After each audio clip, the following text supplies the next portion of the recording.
Hi, I'm Martin Nielsen, parasitologist here at the University of Kentucky Gluck Equine Research Center, and I'm here to report to you the results of a new study. We have documented for the first time in North America macrocyclic lactone-resistant small Strongyles parasites. So what's the whole story here? So if we look at the traditional charts, and what we have been reporting up until now is that we have 3 drug classes for treatment of equine small Strongyles cyathostomid parasites. We have been presenting this table over and over again. We've been repeating the message that we have resistance to 2 out of 3 drug classes. So we have the benzimidazoles, we have the pyrimidines, the parenteral products, and that's where we've seen the widespread resistance around the world. We have raised concerns about developing or signs of emerging resistance to the 3rd class, the most widely used drug class, macrocyclic lactones. That's where we have Ivermectin and Moxidectin products. Despite that, we've seen very few cases reported of resistance and none from North America. And amongst those reported cases, it's usually been small groups of horses, relatively so, and only single data point estimates. So no confirmation of the suspect resistance by going back and retreating the same horses or retreating that population with various representatives of drugs from that same drug family. So what I'll be presenting to you today are the results of a case on a farm here in central Kentucky. So if we look at this flow chart, so this is the basically the flow of events and how this happened. So we have been working with this farm for multiple years. They adopt all of our recommendations where it comes to testing, and not just getting your fecal egg counts done, but more importantly, they routinely evaluate the treatment efficacy of every single time they treat their animals. And this is really why they were able to document this before anyone else. So they also follow our recommendations as to which dewormers to use against which parasites at which time. So we follow these horses for over 8 months in conjunction with the staff and the managers at this farm. And we were able to test these horses multiple times and get very, very solid data on the performance of these dewormers against cyathostomid parasites on this farm. What's unusual with this farm is that they have 2 populations of foals and yearlings every year.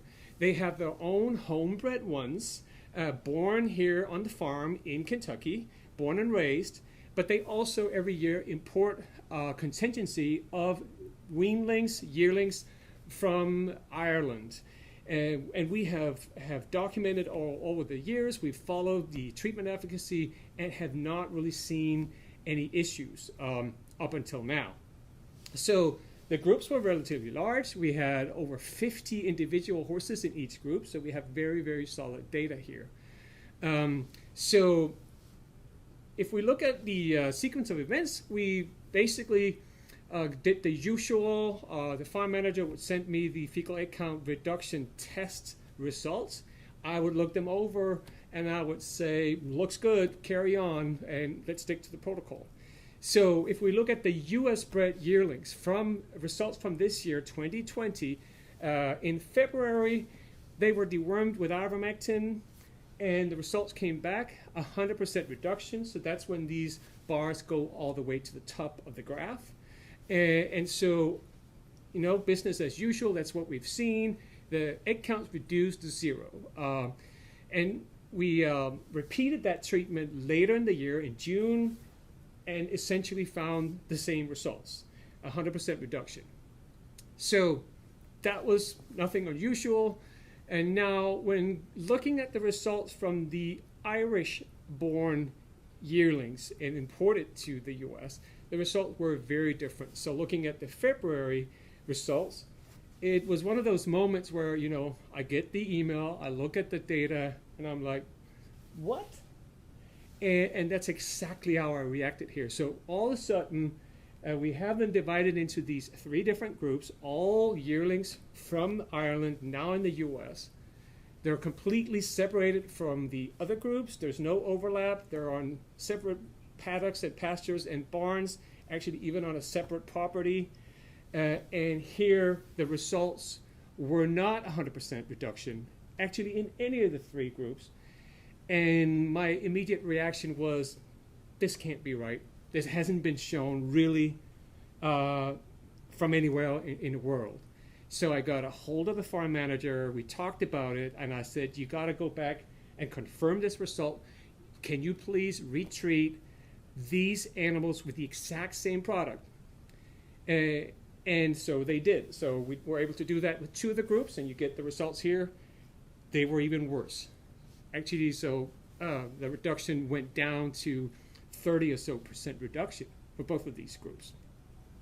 At the same time, I remind you, the U.S. bred yearlings were dewormed with the exact same product, and they were weighed with an electronic scale. Everything was dosed correctly, and they had 100% reduction. So this clearly indicates that this cannot be due to administration error, inappropriate stored conditions, expired product, or all of these other things you have to rule out. We simply had evidence of reduced efficacy and confirmed by retesting. Now, if you look at the June results, so they again were treated at the same time as the U.S. bred yearlings were, where we still had 100% reduction. The Irish bred ones, not so much. One was doing okay, but the two other groups still had reduced efficacy. So not alone did we document and confirm resistance of these cyathostomid parasites to ivermectin, the most widely used dewormer drug in history of the horse. We also tested Moxidectin. So Moxidectin is the other available macrocyclic lactone that's labeled for use in horses.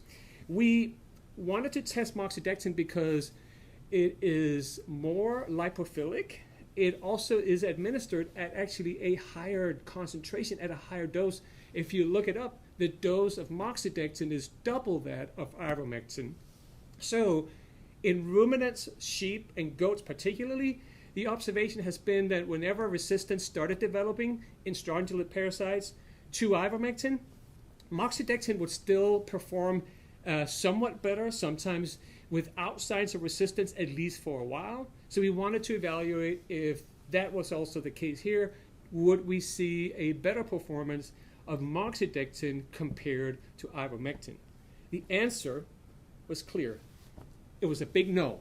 Here are the results for Moxidectin treatment, now in green, and we had the exact same figures relatively to ivermectin. So Moxidectin didn't do anything better and is not a viable alternative.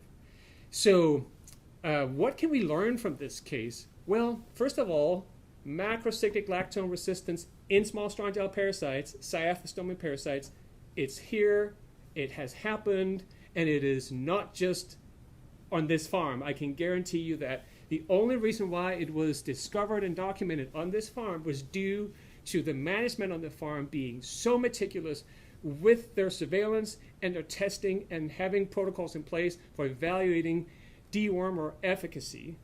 If others were to adopt similar protocols, I can guarantee that they would find similar findings, not necessarily on every farm, but given the international movement of horses, nationally, internationally, locally, regionally, these things are always more widespread than they appear at first, simply because wherever a horse travels, it also brings its parasites with it. And this case is a perfect illustration of that, because this resistance was actually imported from another country, actually from another continent. So these horses came from Ireland. And the U.S. bred horses did not demonstrate any signs of drug resistance parasites throughout this study. So if this could be imported from Ireland to the U.S., I urge you out there, managers, owners, and veterinarians alike, to start looking around. And I can guarantee you, you will find resistance in small Strongyles to this last, so far, effective drug class, the macrocyclic lactones. This is concerning because we don't have anything new up the pipeline. We don't have a new class of dewormer with a new mode of action just ready to be released to replace these failing dewormer drug classes. We haven't seen anything new for horses. Since Ivermectin was introduced in the early 1980s, that we're approaching a 40-year anniversary. It is about time. So if anybody from the pharmaceutical industry is watching, by all means, here is your encouragement. There is a market awaiting. If you can come up with something new that could be useful, that will be warmly welcomed. And so I think I'll leave you with that. Resistance is here, and you better start looking, because otherwise, if you don't evaluate the dewormer efficacy, you'll never know until it may be too late. And then you'll end up with something potentially where nothing works. And that's the scenario that we want to avoid. With that, I thank you for your attention. There will be a link to the full paper. The paper will be at open access available, so no payment wall or anything like that. You can click on the link, go on there, and read the entire paper and see all the data.